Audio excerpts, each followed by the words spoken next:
Alors Stéphane, tout d'abord, un énorme merci d'être parmi nous. On est très très fiers de te recevoir sur la chaîne Le 11 Lyonnais, parce que pour nous qui venons à peine de débuter, te recevoir, c'est un privilège immense. Je rappelle que tu es journaliste et que tu travailles pour Canal+. Alors en quelques mots, Stéphane, est-ce que tu pourrais nous dire ce que tu fais aujourd'hui et qui tu es? Alors moi, je suis lyonnais, je suis né à Lyon, j'ai grandi à Lyon, je suis supporter de l'Olympique Lyonnais depuis mon plus jeune âge. J'ai joué au foot à Lyon, et puis j'ai fait mes études à Lyon aussi. Alors moi, je suis pas formé en journalisme, hein, j'ai fait l'EM Lyon, l'école de management. Donc Mhm. je me destinais à une autre carrière que j'ai commencé. Je suis allé au Brésil dans un premier temps pour exporter des bijoux, monter ma petite boîte où j'exportais des accessoires de mode brésiliens en France, sur des salons un peu partout. Et c'est comme ça que j'ai tissé mes liens avec le Brésil. C'est comme ça que petit à petit, je me suis installé au Brésil. Et ensuite, voilà, j'ai rencontré mon épouse qui est franco-brésilienne et qui est journaliste de télé. Et c'était un peu avant la Coupe du Monde 2014. Et voilà, ça me titillait évidemment de faire de la télé, de faire du journalisme, évidemment dans le foot, ma grande passion. Et c'est comme ça que je me suis lancé dans un documentaire sur le foot amateur dans les favelas de São Paulo. Je me suis lancé tout seul avec un caméraman français. On m'a dit, c'est de la folie, personne te connaît, personne va acheter ton doc. Et puis je l'ai vendu à Canal, et puis je l'ai vendu à ESPN. Et puis c'est comme ça que j'ai mis le pied à l'étrier. Et aujourd'hui, je suis correspondant pour Canal et je commente la Ligue 1 pour ESPN au Brésil, donc en portugais. Le foot, c'est, on va dire, 80% de mon activité journalistique aujourd'hui. Je pense que ton portrait, Stéphane, va faire des envieux, parce que mélanger Brésil et foot, sincèrement, je pense qu'on peut pas faire beaucoup mieux. On peut pas rêver de mieux, hein. Ouais, c'est un peu le rêve de tous les passionnés de foot. L'OL et le Brésil. On sait que Lyon et le Brésil, c'est une histoire d'amour qui date depuis très très longtemps, c'est pas récent. Il y a plein de joueurs d'exception qui ont rejoint les rangs de l'OL depuis plus de 20-30 ans. Marcelo Gian, que tu connais, Sonny Anderson, Claudio Cassapa, Chris Juni, évidemment, Paqueta, Bruno Guimaraes, bref, beaucoup de joueurs de grands talents. Aujourd'hui, au Brésil, Stéphane, comment est perçu l'Olympique lyonnais? Aujourd'hui, au Brésil, dès qu'on parle de Lyon, on parle de ces 7 titres consécutifs parce que ça a marqué tout le monde. Et on les lie souvent à Juninho. Et des performances en Ligue des Champions aussi, qui faisaient qu'ils ont commencé à s'intéresser à cette équipe. Et puis, il n'y avait pas que Juninho, hein, il y avait Edmilson, il y avait Chris, il y avait Cassapa, il y avait Nilmar, Fred. Donc, toute cette succession de joueurs qui venaient tous de clubs un peu différents au Brésil fait que ça a construit un palmarès, j'allais dire, à l'OL, mais ça a surtout construit une fidélité, un lien affectif entre le Brésil et l'Olympique lyonnais. Et aujourd'hui, on en parle encore. Aujourd'hui, on montre encore l'OL. On voit encore des gens avec des maillots de l'OL dans la rue. Ça prouve que y a encore un nom qui est collé à l'OL. Et même si l'OL est dans la zone des relégables, il y a quand même l'étiquette du grand club français. Je me trompe, Stéphane, si je dis que l'OL est, avec le PSG, les deux clubs les plus populaires, enfin les deux clubs français les plus populaires au Brésil? Oui, aujourd'hui, le PSG, il est loin devant. Ils me demandent souvent quel est le club le plus populaire. Eux, ils veulent savoir celui qui a le plus de fans. L'équivalent du Flamengo ici, je leur dis que c'est quand même Marseille, il faut le reconnaître, au niveau du nombre de supporters. C'est les deux clubs qui se ressemblent, les bords de mer, etc. Donc, mais Marseille n'a pas cette histoire avec des Brésiliens aussi connotés qu'à Lyon. Donc, Beaucoup je moins. pense qu'effectivement, on peut encore considérer Lyon comme le deuxième club le plus aimé ici. Stéphane, tu as dû le voir récemment, on a signé 2 joueurs de Botafogo, Lucas Perry et Adrielson. Quel est ton regard sur ces joueurs-là? Parce que nous, on les connaît pas très bien, on les découvre, on a vu quelques matchs de Botafogo en fin de saison notamment. Comment toi, tu les vois? Je suis assez d'accord avec ce que j'ai entendu en France, c'est-à-dire qu'il faut séparer deux parties de saison pour ces deux joueurs, comme il faut séparer l'avant la chute de Botafogo et l'après. C'était une équipe qui marchait sur l'eau, qui avait 12-13 points d'avance au championnat. Ils auraient dû garder Cassapa parce que lui, il avait réussi à maintenir. Et ces changements successifs, après Bruno Lage est arrivé, parce qu'en fait Cassapa il est arrivé, mais c'était déjà acté que le prochain entraîneur c'était Bruno Lage. Textor le voulait, sa cellule le voulait, il l'avait identifié depuis longtemps, sauf que voilà, ça prenait un petit peu de temps pour qu'il se libère de son contrat, donc il fallait un intérimaire. Et ils n'ont pas voulu, malgré les bons résultats de Cassapa, revenir sur cette idée-là. Et malheureusement, ça a été une erreur, un échec. parce que derrière Bruno Lage, ça n'a pas marché. Quelque chose s'est cassé. Et c'est pareil pour Perry et Adrielson. Ils font une première partie de saison où ils marchent sur l'eau tous les deux. Perry, il est considéré comme le meilleur gardien du Brésil à ce moment-là. Il est appelé en Seleção en août pour récompenser et Adrielson aussi. Perry, il faut savoir que c'est un gardien à qui on promet un grand avenir depuis très longtemps au Brésil. Depuis qu'il est chez les jeunes au FC São Paulo, depuis il a fait toutes les sélections du Brésil chez les jeunes et ça a toujours été un phénomène. Ça a toujours été un gardien à qui on a dit non mais lui, il va aller très loin, très mature. Il a été prêté à Crystal Palace. Certains disent non, ça n'a pas marché, etc. Moi, d'après ce que m'a dit son agent, Crystal Palace voulait le garder. Sauf que São Paulo, à ce moment-là, a voulu le récupérer et pour des histoires internes, finalement, ne l'a pas fait jouer. Il l'a reprêté ailleurs. Crystal Palace était très content de lui. Donc, on peut pas dire non, il a vécu un échec à Crystal Palace. Je suis pas vraiment d'accord là-dessus. Et ensuite, il a fait des prêts qui l'ont amené jusqu'à Botafogo. Adrielson, moi, je le connaissais pas du tout. D'ailleurs, les Brésiliens non plus. En fait, Botafogo ce qu'a réussi Botafogo avec certains joueurs comme Adrielson, comme son attaquant Tiquinho Soares, qui était longtemps le meilleur buteur du championnat brésilien, c'est qu'ils sont allés chercher des Brésiliens qui étaient plus ou moins en échec à l'étranger, au Portugal, en Arabie Saoudite, aux Émirats, en Grèce, et des gens des joueurs qui n'étaient pas du tout dans les radars ici. Parce que les clubs brésiliens, ils aiment plutôt faire revenir soit des stars, soit des joueurs qui ont très bien performé dans leur club et qui ensuite ne se sont pas adaptés, comme Gerson avec Marseille et Flamengo. Ils ont monté une équipe qui a marché tout de suite. Et après, voilà, quelque chose s'est cassé et la spirale, elle a été complètement. Enfin, ils sont passés du paradis à l'enfer sans étape intermédiaire. C'est-à-dire qu'ils se sont mis à perdre. Ils n'arrivaient plus à tenir un score. Et puis, il y a eu un match fatidique contre Palmeiras où ils gagnent 3-1. Ils ont un penalty pour 4-1. Ils le ratent. À 3-1, ils prenaient 12 points d'avance au championnat. Parce que Palmeiras était deuxième à 9. Palmeiras se présente à Botafogo avec 9 points de retard. En gros, à la mi-temps, ils ont 12 points d'avance sur le deuxième et ils sont champions, quoi. Et ils finissent par perdre 4-3 dans un match complètement fou où ils perdent les pédales à la fin. Triplé d'Hendrick. Et leur avance passe à 6 points. Donc voilà, c'est le fameux match à 6 points dont on parle. Bah oui, ça existe. Et là, ça a complètement changé le championnat parce que là, la dynamique s'est complètement inversée. Leur effondrement n'a fait que s'accélérer.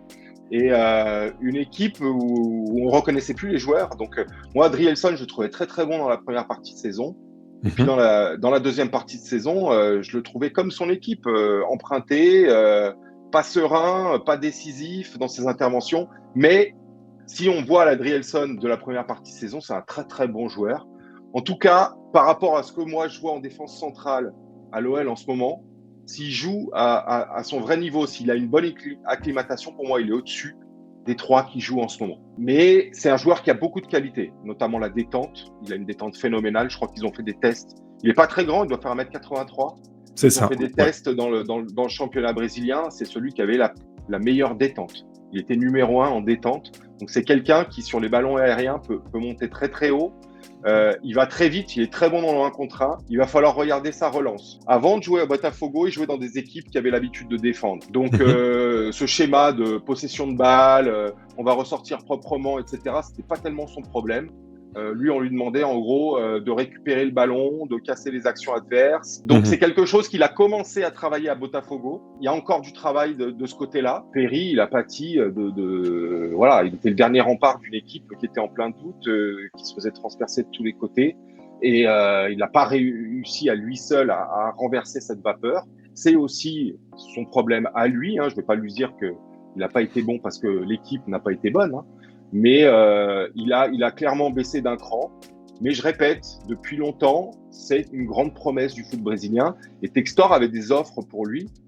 C'est pas pour les 3,5 millions comptabilisés, parce qu'on est bien d'accord que c'est de l'argent qui sort de la poche de droite pour aller dans la poche de gauche. Donc, il valorise ça à Transfer Market, comme il dit, 3,5 millions. Je pense qu'il avait des offres évidemment bien supérieures pour Perry. Mais Textor, il voit les choses en grand pour Perry. Et il pense que l'OL, pour lui, ça veut dire déjà être titulaire. Hein. Alors, on parlait de la saison prochaine. Moi, quand je vois le match d'Anthony Lopez au Havre, je me dis qu'il pourrait même jouer cette saison. Le plan de départ qu'on nous a présenté, c'est qu'il va être patient sur cette saison, il va s'acclimater, il va apprendre, il va s'intégrer, etc. Et il sera titulaire la saison prochaine. Maintenant, s'il y a le feu et que Lopez ne donne plus de garantie, que ça se passe mal, je vois pas pourquoi on attendrait le mois de juillet pour le faire jouer. Autant il y a d'autres gardiens qui se sont peut-être fait bouffer, entre guillemets, par Lopez. On sait qu'il a une influence dans le club. Voilà, on sait tout ça, on sait tout ce qui se passe. Et Perry, il est très bien au courant aussi, il sait où il met les pieds. Mais il a ce soutien de Textor qui est super important. Textor, il veut que ce soit un palier pour lui, pour la Seleção et pour ensuite devenir le grand gardien que tout le monde pense qu'il est depuis qu'il est tout jeune. Où est-ce que tu situerais leur niveau en réalité ? Moi, je pense que leur niveau, si tu as un sélectionneur de l'équipe du Brésil qui t'appelle en sélection, c'est que quand même, il voit des choses en toi. Il y a des très bons défenseurs centraux au Brésil. Il y a des noms qui sont pas du tout connus, qui jouent dans des équipes assez moyennes, qui ont peut-être pas forcément lutté pour le titre. Je pense à un défenseur de Bragantino qui s'appelle Léo Ortiz, que j'ai vu jouer contre Botafogo et qui m'a fait une énorme impression. D'ailleurs, Flamengo est sur lui. Léo Pereira qui est à Flamengo. Enfin, il y en a beaucoup. C'est Adrielson qui a été appelé en Seleção quand même. En plus, ils se sont arrêtés pendant les vacances. Ils sont juste entretenus avec un préparateur physique. Donc, son agent me disait il y a une semaine qu'ils avaient encore besoin de 2 semaines de préparation pour pouvoir postuler. Je pense pas qu'il était prévu dans son calendrier de remise en forme qu'il puisse jouer la Coupe de France. À mon avis, c'était plutôt pour la semaine d'après. Mais voilà, les 2 expulsions vont faire qu'il va certainement jouer. C'est peut-être un peu juste physiquement. Alors ça va, c'est une N2, Bergerac, donc ça devrait aller.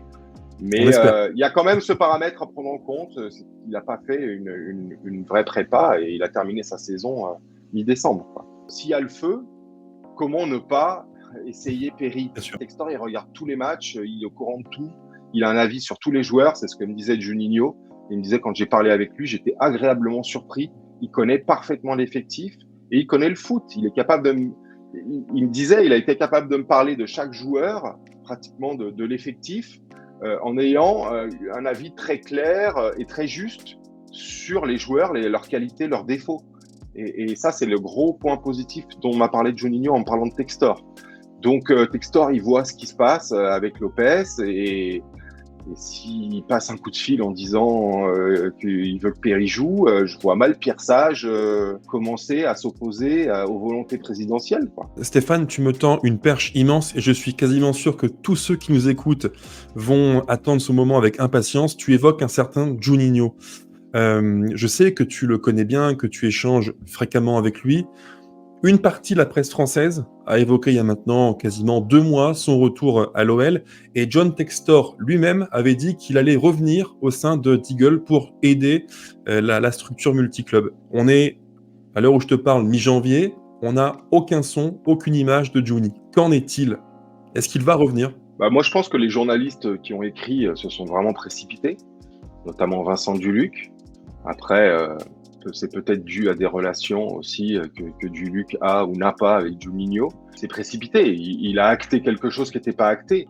Et même John Textor, à la sortie de la DNCG, où il donne cette déclaration, il dit pas Juninho va revenir, mais en gros, il dit que c'est très bien engagé. Et je pense que là, il fait un peu du John Textor. On pourra en parler après sur Botafogo au Brésil. Il a des sorties médiatiques qui parfois son border. Il s'emballe un peu parce que il aime bien quand même. Il est sorti de l'anonymat, ce mec, personne ne le connaissait. Et puis du jour au lendemain, il gagne des centaines de milliers de followers. Il est sur les réseaux sociaux, on l'acclame à Botafogo, à Lyon, etc. Et je pense qu'il a été un peu grisé par tout ça. Il a commencé à communiquer à tout va. Il faisait des lives comme nous on le fait maintenant avec des gens de Botafogo qui ont des chaînes YouTube. C'est comme si vous l'aviez maintenant, quoi. C'est particulier comme façon de communiquer. Donc peut-être que ce jour-là, à la sortie de la DNCG, lui aussi, il s'est peut-être un petit peu emballé. Mais en tout cas, il n'y a jamais rien eu de signé. Il y a eu juste des échanges où je crois qu'il y en a eu 2. Ces échanges, c'était quand l'OL était en pleine tempête. Il faut quand même se souvenir que c'était avant les 3 victoires. C'était quand on était lanterne rouge. C'était quand tout allait mal et que voilà, Grosso est viré, on sait plus quoi faire. Enfin, c'est aussi quand il le sollicite, c'est la catastrophe aussi. Je l'ai pas eu récemment Juninho, mais je l'ai eu quand j'avais fait ce live dans Jour de foot. C'était le jour même. Il avait plus de nouvelles. Et ça faisait un moment qu'il avait plus de nouvelles. Donc, il s'était plus parlé. Donc, plus de nouvelles entre Juni et Textor depuis ce jour-là. Toute la période de Noël s'est passée. Finalement, ils se sont parlé un petit peu, je pense, début novembre. Ça a bien accroché. Ils se sont parlé 2 fois. Je crois qu'ils se sont rencontrés personnellement. La deuxième fois, c'était par visioconférence. L'échange a été riche, a été intéressant. C'est là que Juninho s'est rendu compte que finalement, cette image qu'il avait, il était quand même plus branché foot que ce qu'on pouvait penser et qu'il avait des idées assez claires et donc il a bien aimé tout ça. Mais ça ne voulait pas dire qu'il allait dire oui tout de suite parce que Juninho, il était bien conscient de la tâche énorme, même si ce n'était pas un poste 100% OL, hein, c'était un poste Botafogo, Lyon et être le bras droit un petit peu, le bras droit sportif de Textor, parce que Textor se rendait compte quand même qu'il faisait pas mal de bêtises, qu'il avait des lacunes niveau foot, même si il connaît bien les joueurs. Quand il regarde un match, il fait des bonnes analyses, mais voilà, il a quand même des lacunes. Donc, il sentait, Textor, qu'il avait besoin de se staffer quand même de quelqu'un qui ait des compétences, qui ait une expérience, qui sache les éléments de langage du foot, etc. Et qui en plus soit associé à l'OL. Donc, l'idée, c'était Botafogo, l'OL et la création d'un centre de formation à Botafogo pour aller venir chercher tous ces talents brésiliens, les former, pas uniquement pour Botafogo, mais pour tous les clubs de Eagle. Donc, c'était pour ça qu'il l'avait sollicité. Mais il n'a jamais rien eu de signé, il n'a jamais reçu de contrat, ils ne sont jamais rentrés dans des détails contractuels ou des choses plus profondes. Donc, quand l'équipe écrit « il va revenir », c'est complètement précipité. Ils étaient même pas rentrés dans des détails de contrat. Ils avaient juste échangé. Et là-dessus, tout le monde s'emballe. Et là-dessus, Textor vient. Et puis Textor, mon sentiment à moi, hein, là c'est pas Juninho, mais c'est cette absence de communication. Peut-être que c'est parce que la tempête est passée. Il y a eu les 3 victoires. On sonne de la zone rouge. David Frio arrive aussi, il se staffe, lui, de son côté. Peut-être qu'il sent que ces gens-là sont suffisamment compétents. Peut-être qu'il entend des sons de cloche de ces gens-là. Peut-être qu'il n'aurait peut-être pas envie de travailler avec Juninho. Je ne sais pas. Hein, c'est peut-être une interprétation, mais c'est aussi possible. Quand David Frio arrive, forcément, il est obligé d'évoquer l'idée d'avoir Juninho aussi, comment il se placerait dans la hiérarchie par rapport à un Frio. Ces 2 arguments, pour moi, ils sont peut-être explicatifs de cette absence de contact. Voilà, Juninho, je pense que c'est pas son style d'aller relancer Textor. Je pense qu'il attend un signe. Lui, de son côté, il a mûri un petit peu sa réflexion, mais s'il y a plus de contact, oui, effectivement, ça paraît mal engagé là. Tu penses que potentiellement, lui, en tout cas, serait intéressé pour un retour, pour travailler autour de l'OL? Il a aimé les échanges. Bosser pour Botafogo ici, c'est pas un problème pour lui, même s'il est super identifié à Vasco. Oui. C'est pas non plus le rival numéro 1. Le rival numéro 1 de Vasco, c'est Flamengo. Alors ok, c'est des clubs de Rio, mais pour lui, je veux dire, c'est professionnel, c'est du travail, c'est une carrière. Pour lui, ça rentre pas en ligne de compte, c'est pas un problème. On peut pas dire je suis intéressé sans avoir reçu un contrat, sans avoir des détours plus précis de ce que serait une collaboration. Moi, il m'a jamais dit sa réponse. Il m'a jamais dit oui, j'ai envie de venir. Il m'a dit je réfléchis. Il a toujours pesé dans la balance aussi le moment compliqué de l'OL. C'est difficile d'aider l'OL en ce moment. Moi, de ce que j'avais discuté avec Juninho, il pensait que le profil, c'était plutôt expérimenté, connaissant la Ligue 1, capacité d'être leadership. Et il me disait, c'est pas évident d'aider l'OL en ce moment, d'attirer des joueurs en ce moment, de savoir exactement quel type de profil. Donc, il y avait tout ça qui rentrait dans la balance. Puis, il a été marqué aussi par ce qui s'est passé avant et qui l'oblige à réfléchir encore plus, à mûrir encore plus ses décisions. Rudy Garcia lui avait reproché d'être beaucoup trop proche du terrain. Et donc, potentiellement, en fait, il évoquait l'idée que Juni pourrait être même coach. Est-ce que tu penses que dans sa tête, c'est quelque chose qui est, on va dire, qui est mûri aussi? Est-ce qu'il s'imagine coach? Ouais, bah moi je suis complètement d'accord avec ça. Pour moi, il a plus un profil d'entraîneur que de directeur sportif. Et je pense que lui aussi, il a cette idée-là en tête. Plusieurs fois, il m'a dit qu'il pensait entraîner, peut-être prendre une équipe du championnat Carioca, qui est le championnat d'État de Rio, pour commencer avec plutôt une petite équipe. Je crois que c'est des échanges qu'ils ont eus, même avec Jean-Michel Aulas, et que Jean-Michel Aulas n'était pas contre l'idée. Après, le fait qu'il n'avait pas les diplômes, etc., c'était plus compliqué, mais c'est des choses qu'ils ont évoquées. Je peux même dire qu'il a eu une opportunité d'être assistant aussi en Serie A brésilienne, dans un grand club de Serie A brésilienne, mais ça s'est pas fait. Donc, oui, je suis assez d'accord par la compréhension qu'il a du jeu, des joueurs, de la mentalité, par un profil qu'il a aussi, peut-être, Juninho, c'est pas quelqu'un qui va aimer la relation avec les agents, avec toutes ces histoires de coulisses, de gros sous, de plaintes, parce que le directeur sportif, c'est aussi le bureau des plaintes. C'est pourquoi tu fais pas jouer mon joueur et pourquoi et moi je veux partir, etc. Peut-être que Juninho, c'est pas quelqu'un qui est très politique, c'est quelqu'un qui est beaucoup dans l'émotion. C'est pour qu'il y ait du sens pour lui, il faut qu'il y ait de l'émotion, il faut qu'il y ait du terrain. Pour lui, les histoires d'agents, de politique interne, etc., c'est pas ce qui fait le plus de sens dans sa vision du foot. Cette proposition qu'il a eue, c'était la saison dernière, donc ça veut dire que des portes peuvent encore s'ouvrir pour être dans un premier temps un assistant. C'était quelle équipe, Stéphane, si c'est pas indiscret? Je peux pas le dire. Tu peux pas le dire? Ouais, je comprends. Pas le dire. Je comprends. Mais une équipe de Serie A. Donc, ça veut dire que ça peut encore se faire. Quand je parle de foot avec Juninho, je sens un entraîneur, je sens quelqu'un qui a besoin d'être proche du terrain et qui est quelqu'un qui soit déchargé de toute cette partie politique, réunion, qui soit sur le terrain, dans le vestiaire. Au moment de la crise, la grave crise de l'OL, donc on est courant décembre, il y a un nom d'entraîneur qui surgit, un petit peu de nulle part ou presque, c'est Jorge Sampaoli. On sait que Juninho est quelqu'un qui apprécie beaucoup Sampaoli et sa vision du foot.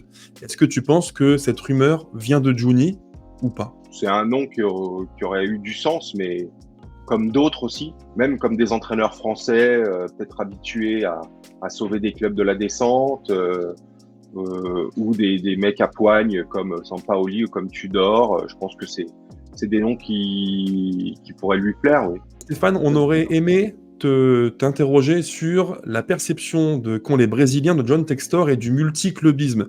En France, il est très critiqué, ça s'est un petit peu calmé, je pense que le mercato fait son effet sur les tensions des supporters, mais il est quand même très critiqué. Alors au Brésil, quel regard porte-t-on sur la stratégie multiclubiste de Eagle Group? Au Brésil, je pense qu'on réfléchit d'abord à Botafogo, on pense d'abord à Botafogo avant de penser aux autres clubs. On voit Textor, enfin les supporters de Botafogo voient Textor comme un sauveur, parce que le club, avant qu'il arrive, il était pratiquement en dépôt de bilan. Sportivement, financièrement, c'était vraiment une très mauvaise période. Un club qui ne gagnait plus rien, alors que c'est un club historique du foot brésilien, qui a eu énormément de titres, des grands champions, notamment dans les années 60, 70. Il remonte très vite de deuxième division et ensuite il annonce des objectifs élevés d'arriver à la Libertadores et non seulement il arrive en Libertadores, parce que finalement cette saison, ok, il loupe le titre, mais il se qualifie quand même pour la Libertadores, donc ils sont dans leurs objectifs. Donc lui, il a quand même beaucoup de crédit par rapport à ça, par rapport aux supporters. Il a injecté de l'argent, il a payé des dettes à droite à gauche. Ici, les clubs brésiliens, ils sont criblés de dettes. Quand on commence à ouvrir la boîte de Pandore, on découvre des trucs que même les audits les plus précis n'avaient pas réussi à découvrir, que ce soit des dettes auprès de l'État, auprès de la ville de Rio, des terrains hypothéqués où il a fallu payer des choses. Enfin, on lui a envoyé des factures qui n'étaient pas prévues et qui étaient absurdes. Il y a eu des moments où le club a eu des retards de paiement parce qu'il y avait trop de choses à payer. Et que Textor, on le sait, c'est pas non plus un multimilliardaire. Hein. On sait que c'est quelqu'un qui va toquer aux portes, va emprunter ici, là, à des fonds, à des associés, à des banques. Donc, il pouvait pas non plus faire des miracles. C'est pour ça qu'à un certain moment, il y a eu des doutes sur lui quand il y a eu des retards de paiement, etc. Mais globalement, tout est rentré dans l'ordre. Botafogo a continué à recruter. Et Botafogo a quand même fait une super saison jusqu'à ce qu'il s'écroule. C'était quand même, pour les supporters qui n'avaient plus l'occasion de vibrer, c'était quand même extraordinaire. Et je trouve que dans cette très mauvaise passe, lui aussi, il a été très mauvais. Notamment après le match de Palmeiras, qui est ce match charnière. Oui. Le 4-3, il rentre sur le terrain. Le match se termine, il est en bord de terrain et là, il vient faire... au micro de TV Globo qui retransmet le match, il vient faire des accusations graves sur la fédération brésilienne, comme quoi elle est corrompue. Il demande au président de remettre sa démission. Enfin, c'est des choses, ça va trop loin, quoi. C'est à chaud en plus. C'est beaucoup trop grave, ça va beaucoup trop loin. D'ailleurs, il va en subir les conséquences. Il est déjà suspendu, mais en plus, il va être attaqué. Il est attaqué pénalement par la fédération brésilienne pour ces allégations. Donc ça risque de le suivre encore longtemps, cette histoire. Et il y a eu toute une paranoïa un petit peu contre l'arbitrage que lui-même a orchestré et qui a été repris par tout le monde, par les supporters, par les joueurs, par le staff. En gros, si Botafogo perdait, c'est parce que tous les arbitres étaient contre eux, personne ne voulait que Botafogo soit champion. Et il a commencé à sortir cette petite musique. Le match contre Palmeiras, il y a un joueur de Botafogo qui est expulsé. Tu peux trouver l'expulsion sévère, mais tu peux aussi, si tu regardes les images, trouver qu'il est dernier défenseur, point, quoi. Et c'est pas la peine Et sur ce match-là, ils ont un penalty pour mener 4-1. S'ils le mettent, c'est fini, il n'y a plus de match. Bien sûr. Cette fraîcheur, cette façon de communiquer directement aussi avec les supporters, à parler franchement à l'américaine, quoi. Ce style décontracté où il arrivait comme ça, salut, c'est moi, je déboule de Miami et je viens voir l'entraînement. C'est surtout ce côté-là, aussi un peu folklorique de Textor qui a fait parler ici. À Botafogo, de ce que nous on peut voir sur les différents réseaux, sur son compte Instagram, sur Twitter, il renvoie l'image d'un président qui est amoureux du club. Très proche, très proche, au bord du terrain, comme tu l'as dit, contre Palmeiras. Alors que nous, à Lyon, durant très longtemps, on a déploré son absence. Est-ce que tu penses que, sur le long terme, on est entre guillemets, condamné à subir ça? Un Textor très présent au Brésil, presque supporter, et chez nous, un peu plus sur le retrait, un peu moins présent. Ce ne sera pas un Aulas bis. Il n'y aura plus jamais un président qui va être impliqué comme l'était Jean-Michel Aulas. C'est ce qu'a fait Jean-Michel Aulas, de mouiller la chemise comme ça, d'être présent partout, un jour avec les féminines, le lendemain avec les... Enfin, je ne sais pas comment il faisait, Aulas, pour avoir le don de se dédoubler et d'être présent partout, mais à mon avis, il faut faire une croix là-dessus, que ce soit Textor ou un autre, il n'y aura plus jamais cette présence. Maintenant, il y a un président qui vit aux États-Unis, qui a des clubs au Brésil, en Belgique, en France, en Angleterre, qui va pas pouvoir être présent partout en même temps, qui a nommé des CEO partout justement pour pallier ces absences. Et ça va continuer comme ça. Je le vois pas venir plus souvent. Il a une famille, il a des enfants. Je sais que lui aussi, il valorise beaucoup sa famille. Il a envie d'être proche de ses enfants quand il se passe des choses importantes dans leur vie d'étudiants parce qu'ils sont plus grands. Et que pour ça, sa base, ça reste les États-Unis, la Floride. Et à mon avis, ça va pas changer. Je veux dire, Marseille a mis un président, vous l'appelez président Pablo Longoria ou CEO, c'est pareil. C'est lui qui est là. Sauf que lui, il a un profil différent de Laurent Prudhomme parce qu'il est très axé sur le sportif. Mais Franck McCourt, on le voit jamais à Marseille. Et je suis pas sûr qu'on va voir beaucoup plus Textor. Si, on le verra plus. Mais entre une échelle McCourt et Aulas, voilà, il va se situer entre les deux et ça sera normal. C'est quoi ton image de John Textor ? Il a beaucoup de bonne volonté, il connaît le foot, il est en train d'apprendre à connaître le foot. Mais pour moi, ça reste un personnage un petit peu trouble quand même. On ne sait pas tout sur ses boîtes d'avant, sur sa fortune, sur ce qu'il a vraiment, sur ce qu'il n'a pas. Est-ce qu'il jongle avec les millions ? Est-ce que demain, ses associés peuvent le lâcher, ou est-ce que demain, aux États-Unis, il y a une enquête sur lui pour, comme avec 777 qui a racheté le Red Star, qui a Vasco au Brésil. C'est très trouble. C'est des jeunes qui ont monté des boîtes, notamment dans l'aviation. Enfin, il y a eu des enquêtes là-dessus, dans le Guardian notamment. Quand on commence à lire ça, c'est préoccupant. Et moi, je me dis, est-ce que demain, il va y avoir une enquête du Guardian? Pour l'instant, on a l'impression qu'il n'y a pas grand monde qui a envie d'enquêter sur la fortune, sur les business, sur ce qu'a fait Textor avant et d'où vient cet argent. Mais je sais pas, j'ai l'impression qu'il peut y avoir demain une enquête et qu'on peut découvrir des choses. Voilà, il me donne un peu cette sensation de pas trop savoir sur quel pied danser avec lui. Ok, il a de l'enthousiasme, ok, je crois qu'il a aussi envie de rentrer dans le foot, aussi un peu pour lui, pour son image, pour son ego. Quand il fait son show au bord de la pelouse, il voit les caméras, il voit les micros se tendre. Peut-être qu'il se dit, c'est maintenant, c'est mon moment, on va parler de moi. Et peut-être que quand il appelle Juninho, il se rend compte qu'il est allé trop loin là-dessus et qu'il a besoin de quelqu'un, soit qui parle pour lui, soit qui le conseille un peu mieux. Au niveau football, il a fermé son compte Twitter, je crois qu'après il l'a rouvert, il a arrêté de faire des lives.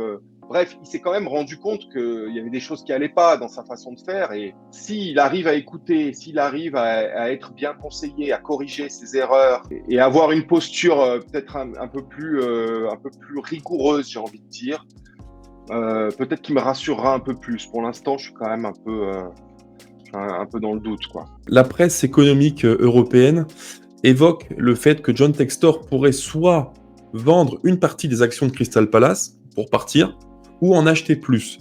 Toi, du Brésil, est-ce que tu as des échos sur ça? Et est-ce que tu penses, à moyen terme ou long terme, peu importe, que l'OL restera le club entre guillemets le plus important de la pyramide Eagle Group? Ou est-ce qu'un jour, il est possible d'avoir un Tottenham, un Everton, un Valence, un Milan, peu importe, plus gros que l'OL? Je trouve juste personnellement que ça a du sens de vendre ses parts dans Crystal Palace. Peut-être qu'il en a trop fait, il s'est peut-être un peu trop éparpillé, il s'en rend compte, et puis il a besoin de cash, quoi. Et je veux dire, s'il vend OL Reign aux États-Unis, s'il vend la salle de Lasvel, l'Arena, c'est qu'il a besoin de liquidité tout le temps. C'est quelqu'un qui jongle avec les liquidités. Il a des échéances sur des emprunts, il a des associés qui veulent peut-être sortir.